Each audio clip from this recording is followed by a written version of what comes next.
Excellencies, ladies and gentlemen, ASEAN has made great strides over the past few years to become a region full of economic potential and opportunity.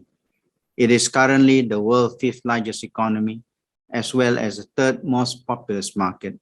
And by 2030, ASEAN is projected to become the fourth largest economy.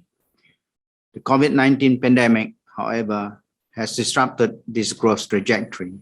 Several key sectors that are major growth driver in the region were hit, especially those linked to travel, tourism, and other contact-intensive sectors. The pandemic also has had a disproportionate impact on vulnerable segments of the population, such as women, low-income families, and informal workers. ASEAN has responded early and swiftly in combating the pandemic. We recognize from the beginning the importance of a whole of community approach to ensure the effectiveness of our response to the crisis. The ASEAN Comprehensive Recovery Framework and its implementation plan adopted at the 37th ASEAN Summit in 2020 sets out the region's community-wide strategy for pandemic recovery, looking at the area of health, human security, economic integration, inclusive digital transformation, and sustainability. This regional effort has contributed to our recovery that is starting to materialize. From a 3.3% contraction in 2020, ASEAN's economy is projected to grow by 4.9% this year. Our trade volume have returned to the pre-pandemic level, driven by agriculture, construction, manufacturing, and ICT. There has also been a strong interest to invest in our region with massive potential in technology and digital economy. As we are now more equipped to contain the virus, steps are being taken to prepare for the safe reopening of our economy, which will further strengthen our recovery process. Several ASEAN member states have introduced reopening policy and framework to welcome fully vaccinated travelers. At regional level, the ASEAN Travel Corridor Arrangement Framework was adopted last year to further facilitate safe cross-border travels in the region. The framework is crucial to maintain the region's connectivity, especially for essential business and official travels. Our priority is now to launch a vaccine recognition portal to facilitate safe and seamless regional mobility, harmonizing verification process of travelers' vaccine certificate will facilitate ASEAN in reopening and restarting tourism, thus benefiting small businesses along its supply chain. Excellencies, ladies and gentlemen, while the outlook seems promising, this projection remains fragile. The recovery momentum is subject to geopolitical situation.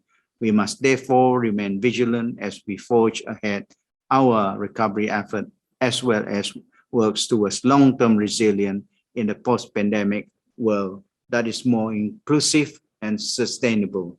To this end, there are three key areas that I would like to bring our focus on today's. First, we need to optimize the force of digitalization and digital technology to improve our productivity and competitiveness, and ultimately our well-being. Addressing digital divide and providing enabling environment for a thriving digital economy should be at the center of our digital transformation agenda. ASEAN has intensified its effort to establish an enabling regulatory environment, promote innovation of digital technologies, encourage the adoption of cross-border digital trade facilitation. The most recent ASEAN strategy for the digital space is the capture in the Bandar Sebagan Roadmap for Digital Transformation, as well as the ASEAN Consolidated Strategy on Fourth Industrial Revolution, which will pave the way to sustain the benefit of digital economy. Second, we need to reimagine the way we want to work, live, and produce and consume based on the principle of sustainability and resilience. This notion must be mainstream across all areas of our work. As the pandemic crisis has shown us, in the long term, business cannot run away on the basis of efficiency alone. Rather, they have to work in harmony with people and environment they are in. In this regard, I'm pleased to inform that ASEAN has launched the framework of circular economy for ASEAN Economic Community and the ASEAN Taxonomy on Sustainable Finance, which serve an integral foundation to the region's sustainable economic development. Third, we need to further tap into the potential of our creative industry and leverage on innovation to generate livelihoods and support economic development, especially as the global market for creative goods has doubled to US $964 billion over the past decade. I'm pleased to inform that under the SERF, renewed emphasis has been given to creative economy to accelerate our recovery efforts. Last year, we organized the ASEAN Creative Business Forum and the ASEAN Regional Workshop on Creative Economy in Bali.